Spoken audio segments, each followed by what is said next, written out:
দেশজুৰি চৰ্চাত এখন বিশেষ বিবাহ দুই ভাতৃৰ সৈতে বিয়াত বহিল এগৰাকী কইনা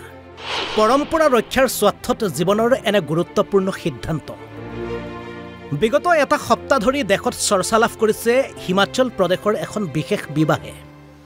কিয়নো পৰম্পৰা ৰক্ষাৰ স্বাৰ্থত এগৰাকী কইনাই বিয়াত বহিল দুই ভাতৃৰ সৈতে চৰ্চাত থকা এই বিশেষ বিবাহখন হৈছে হিমাচল প্ৰদেশৰ চিমাও জিলাৰ আসলতে হিমাচল প্ৰদেশৰ এটা জনজাতি সম্প্ৰদায়ৰ নাম হৈছে হাত্তি সম্প্ৰদায় এই হাত্তি সম্প্ৰদায়ৰ পৰম্পৰা অনুসৰি যুগ যুগ চলি আহিছিল বিবাহৰ এক বিশেষ নিয়ম সম্প্ৰদায়টোৰ পৰম্পৰা অনুসৰি এগৰাকী পত্নীৰ থাকে দুগৰাকী স্বামী কিন্তু তাৰ বাবে দুই স্বামী হ'ব লাগিব একে পিতৃয়ে দুই সন্তান কিন্তু সময় বাগৰাৰ লগে লগে যুগ যুগ ধৰি চলি অহা এই পৰম্পৰা ত্যাগ কৰি আহিছিল হাত্তি সম্প্ৰদায়ৰ শিক্ষিত যুৱ সমাজে পাছে আধুনিকতাৰ চাপ পৰা এই ধামখুমীয়া সময়ত লাহে লাহে হেৰাই যোৱা এই পৰম্পৰাক ধৰি ৰখাৰ চেষ্টা কৰিলে প্ৰদীপ নেগী আৰু কপিল নেগীয়ে পৰম্পৰা ৰক্ষাৰ স্বাৰ্থত দুই ভাতৃক স্বামী হিচাপে গ্ৰহণ কৰিলে উচ্চ শিক্ষিতা সুনীতা চৌহানে ইয়াৰে প্ৰদীপ নেগীৰ ৰাজ্যৰ জলশক্তি বিভাগৰ এগৰাকী কৰ্মচাৰী হোৱাৰ লগতে ভাতৃ কপিল নেগীৰ ৰাজ্যৰ স্বাস্থ্য খণ্ডৰ এগৰাকী চৰকাৰী কৰ্মচাৰী সমান্তৰালভাৱে দুই ভাতৃৰ পত্নী সুনীতা চৌহান ITI কলেজৰ প্ৰশিক্ষক এটা দুই ভাতৃক এগৰাকী কইনাই স্বামীবৰণ কৰা এই বিশেষ বিবাহ এটা চৰ্চা লাভ কৰিছে দেশজুৰি national desk report Assam live 24 NB news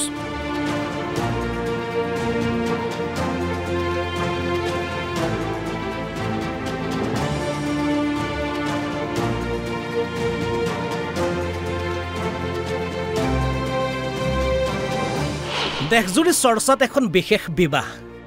দুই ভাতৃৰ সৈতে বিয়াত বহিল এগৰাকী কইনা পৰম্পৰা ৰক্ষাৰ স্বাৰ্থত জীৱনৰ এনে গুৰুত্বপূৰ্ণ সিদ্ধান্ত বিগত এটা সপ্তাহ ধৰি দেশত চৰ্চা লাভ কৰিছে হিমাচল প্ৰদেশৰ এখন বিশেষ বিবাহে কিয়নো পৰম্পৰা ৰক্ষাৰ স্বাৰ্থত এগৰাকী কইনাই বিয়াত বহিল দুই ভাতৃৰ সৈতে চৰ্চাত থকা এই বিশেষ বিবাহখন হৈছে হিমাচল প্ৰদেশৰ চিমাও জিলাৰ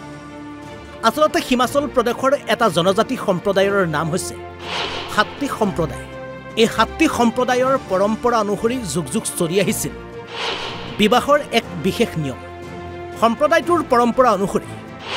এগৰাকী পত্নীৰ থাকে দুগৰাকী স্বামী কিন্তু তাৰ বাবে দুই স্বামী হ'ব লাগিব একে পিতৃয়ে দুই সন্তান কিন্তু সময় বাগৰাৰ লগে লগে যুগ যুগ ধৰি চলি অহা এই পৰম্পৰা ত্যাগ কৰি আহিছিল হাত্তি সম্প্ৰদায়ৰ শিক্ষিত যুৱ সমাজে পাছে আধুনিকতাৰ চাপ পৰা এই ধামখুমীয়া সময়ত লাহে লাহে হেৰাই যোৱা এই পৰম্পৰাক ধৰি ৰখাৰ চেষ্টা কৰিলে প্ৰদীপ নেগী আৰু কপিল নেগীয়ে পৰম্পৰা ৰক্ষাৰ স্বাৰ্থত দুই ভাতৃক স্বামী হিচাপে গ্ৰহণ কৰিলে উচ্চ শিক্ষিতা সুনীতা চৌহানে ইয়াৰে প্ৰদীপ নেগীৰ ৰাজ্যৰ জলশক্তি বিভাগৰ এগৰাকী কৰ্মচাৰী হোৱাৰ লগতে ভাতৃ কপিল নেগীৰ ৰাজ্যৰ স্বাস্থ্য খণ্ডৰ এগৰাকী চৰকাৰী কৰ্মচাৰী সমান্তৰালভাৱে দুই ভাতৃৰ পত্নী সুনীতা চৌহান ITI কলেজৰ প্ৰশিক্ষক এটা দুই ভাতৃক এগৰাকী কইনাই স্বামীবৰণ কৰা এই বিশেষ বিবাহ এটা চৰ্চা লাভ কৰিছে দেশজুৰি national desk report Assam live 24 NB news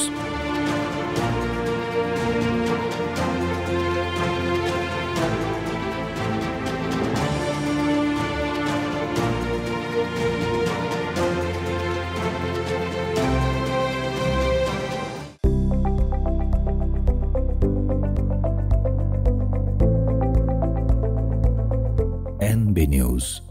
সহজ সৰল ভাষাত নৱভাৰতৰ কথা